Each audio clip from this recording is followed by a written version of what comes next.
Welcome to r/Maliciouscompliance, where OP gets their toxic employer shut down. Our next Reddit post is from Punk Tyrannosaurus. I love taking photos of people, so I was psyched when I got a job in a photo studio. It was a chain, so it wasn't like super high quality work, but it was still awesome. I took a lot of photos of very cute babies in particular. Well, the company had a 3-strike policy. Once there were 3 issues with you, you were gone. They made you sign off on every single one of the reports. It didn't matter how much time passed between strikes. Once you got a strike, it never went away. Okay. Doesn't seem like a great business model, but okay. And to be fair, I did get 2 strikes which were very reasonable. One day, I missed work because I forgot to set an alarm. It was a super irregular schedule, and it wasn't always easy to keep track of. I got my 2nd strike because I accidentally scheduled a photo shoot for before the beginning of the next shift. I felt super bad for the mom and daughter who came in early for their photos, and I helped them sort everything out with a fee photo redemption and apology. But still, I got my 2nd strike for that. Now, for the last strike, I actually got 2 on the same day. Around Christmas, our store goes nuts. We have to have twice as many people working to keep things in order. During that time, I was training a new employee, helping her with her photo shoots, doing my photo shoots, running cash, taking passport photos, teaching the new girls all the rules, etc. It was a nightmare. What made it worse was that one customer submitted 2 complaints that day about me. See, this customer felt that I was pushing her to buy photos.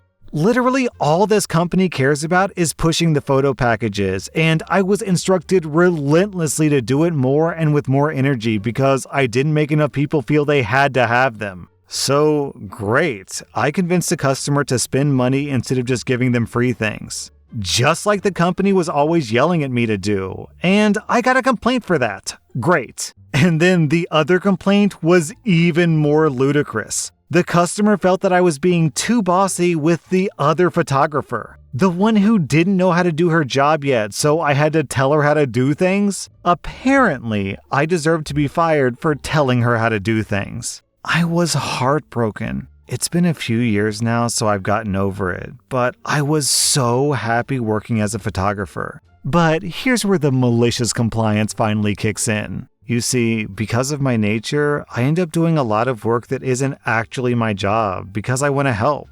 I enjoy feeling useful. But they're firing me because they don't want me to sell things or train people like they literally told me to do. So, for the last 2 weeks of my job, I just stopped doing all the extra stuff. I stopped counting all the money for the deposits. That was the manager's job, even though she hadn't done it in half a year since making me do it. This meant that she had to come in on days she didn't work just to do the deposits. I stopped actively recruiting customers, which is what you're supposed to do in your downtime. You're supposed to cold call previous customers and prowl around the attached mall for people you can convince to get photos. The best tactic was always to find people with new babies, tell them how beautiful their baby is, and offer them a free print of one of their photos after a shoot. Almost no one passes that up because they have a wonderful photo to hold on to. I didn't feel guilty doing it because it genuinely made people happy. I stopped taking meticulous notes of every interaction that was worth following up on. I used to make a note for the next shift about how customer X seemed interested but was unconvinced, and that a simple reminder of the offer would probably be enough to get them to buy.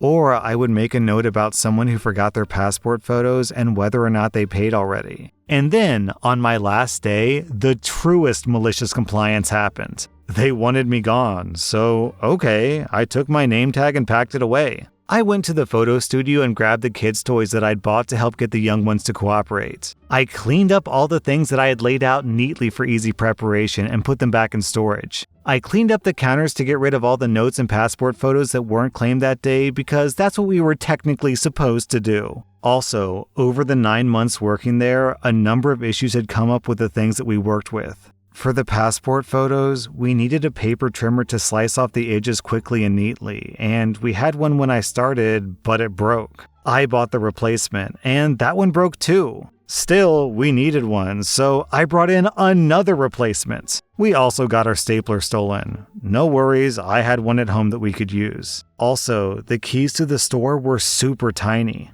The color of them was so bland that throughout the course of the day, they would get used and lost like 30 times. So I bought a large blue fluffy keychain to attach to the keys with permission from the boss. We never lost the keys again, not one of us. Also, we had this sign that we used, and my boss accidentally dumped her coffee on that sign after she tripped one day. So I went out of my way to get a new one printed, bought a plastic sleeve for it, and set it up with a cardboard backing so that it wouldn't break or get ruined. It was better than the old one. So of course, when I left, I took my sign, keychains, paper trimmer, stapler, toys, and notably, the shutter button. See, our camera had a shutter button attached that would allow you to move around while snapping photos. Again, this helped with little ones because they don't understand directions, so you have to be able to physically draw their attention somewhere. This cord had gotten frayed and not been replaced. It shocked me nasty enough to leave a burn, so I took it off the camera and brought my own in. I got a call the next day asking me how dare I steal the company's supplies. I calmly replied that I had just taken back the items that belonged to me, and they could keep the broken paper trimmer that I had brought back in. I even bought them a box of paper clips since they didn't have a stapler anymore. The store closed down not 2 months later. Isn't it crazy how when you fire your hardest worker over things that you told them to do, other employees are less enthusiastic about the chance of the same thing happening? And no one else worked nearly as hard to keep that store profitable as I did. Oh, and for reference, the other employee I was training and the customer felt that I was treating badly, she looked at our manager like she was insane when she found out that I had been fired. She said that she knew for a fact that the only time that I had raised my voice was because it was too loud for anybody to hear me otherwise. That coworker actually apologized to me and said that she was worried that it was her fault. That employee then went on to have her own gallery show, leaving shortly after I was fired. Man, I read story after story after story of companies firing their number one employee and then suddenly their business does badly. And it's like, dude, what did you expect? Our next Reddit post is from Joe Mondo. My grandmother was an immigrant who had to leave school at the age of 12 after her own mother died. As the eldest daughter, it was her responsibility to take care of all of her younger siblings. Consequently, she never learned more than basic reading and math. And although she married and had kids of her own, she worked outside the home to add to household income, often doing cleaning and other low-wage work. Of her own children, most were reasonable people, but her youngest daughter was a complete parasite. She had no problem taking whatever she could from her mother, even having her mother co-sign on debts and leaving her to pay them off. Despite not having much education, my grandmother was a wise person in her own way, but not when it came to her own kids, and especially not her mooch daughter. She just couldn't stop letting her daughter misuse her. My grandmother ultimately became ill with cancer. Her kids took care of her, except for, you guessed it, the youngest parasite daughter. On her deathbed, my grandmother told her oldest daughter that she was worried about the mooch, and she relayed where she kept all of her money. It wasn't much, maybe $700 or so. And then she told her oldest daughter that when she died, she was to give it all to the mooch. After my grandmother died, her oldest daughter had to stomach giving her mother's last dollars to her miserable vampire of a sister. But to make it more tolerable, she decided to do it by sending it in installments of $10 a month. So that's what she did for years. Just $10 a month, every month. Not enough to splurge on anything, not enough to even make a difference in her life. Almost as if it were nothing. I always admired my older aunt.